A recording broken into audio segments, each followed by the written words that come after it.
عسلامة عسلامة الناس الكل، مرحبا بكم اليوم معايا في فيديو جديد. اليوم رجعت لكم بروسيس جديدة باش نعملوا مع بعضنا إرفيس تونسي بخبز الملاوي والتمر. إذا كنت تحبوا تعرفوا الروسيت كيفاش، ما عليكم كان تكملوا معايا الفيديو للآخر. أول حاجة بديت بها باش نحضر الخبز الملاوي متاعنا، لازم يكون سخون باش نجم نعمل بيه إرفيسة. حطيت حكاية كيلو هكاكا سميد، وحطيت معاه شوية ملح وماء.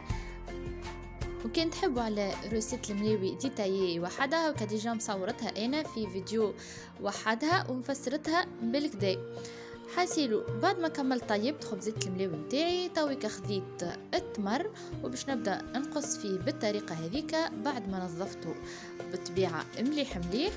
وتويكا باش ناخذ اكا خبزة الملاوي نتاعي اللي حضرناهم مع بعضنا، وباش نبدا نفتفت فيهم هكاكا جويدين بالطريقه هذيك. ومن بعد اتا تشوفوا كيفاش نحضروا الصوص نتاعنا اللي باش نسقوا بها الرفيسه. انا راو الريسيت هذيا باش نعملها لكم على طريقتي كما ما تعملها. خاطر دخلت وشفت فيديوهات اخرين على اليوتيوب، كل واحد والطريقه بتاعه كيفاش مستانس يعمل فيها. احنا مستانسين نعملوها كما هكا. باهي تويكا كيف ما قلت لكم باش نبدا نحضر في الصوص نتاعي. اول حاجه باش ناخذ نص لتر حليب، نحطها تغلي فوق الغاز.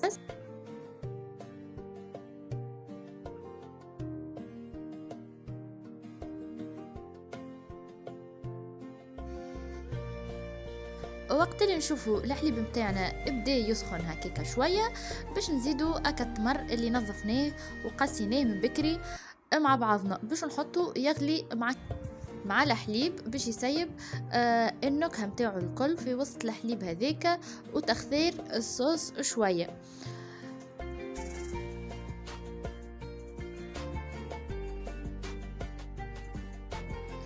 وباش نزيده زيادة مغرفتين كبار زبدة هكيكا، حكاية 50 جرام زبدة. وباش نخليها تذوب مع التمر وبالحليب ونخليهم يغليو مع بعضهم.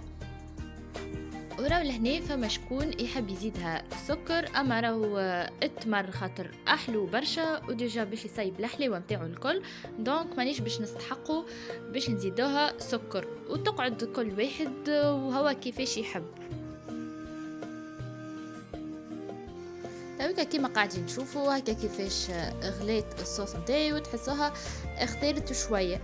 تويكا باش ناخذ اكا الخبز الملاوي اللي فتفتناه مع بعضنا وباش نسقيه بالصوص اللي حضرناها، ونبداو نخلطوا فيها كيكا حتى كشلين تشرب الصوص الكلها وتحسوه الملاوي نتاعنا ولا الطري.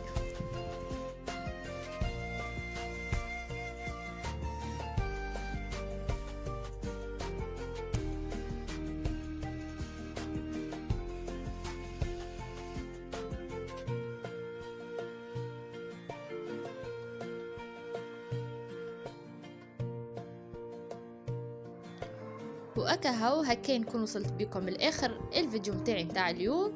ان شاء الله يا رب تكون الطريقه متاع الرفيسه متاعي عجبتكم، وما بقى لي كان نقولكم نتقابلوا في فيديو اخر ان شاء الله، وما تنساوش باش تشجعوني، وباي باي.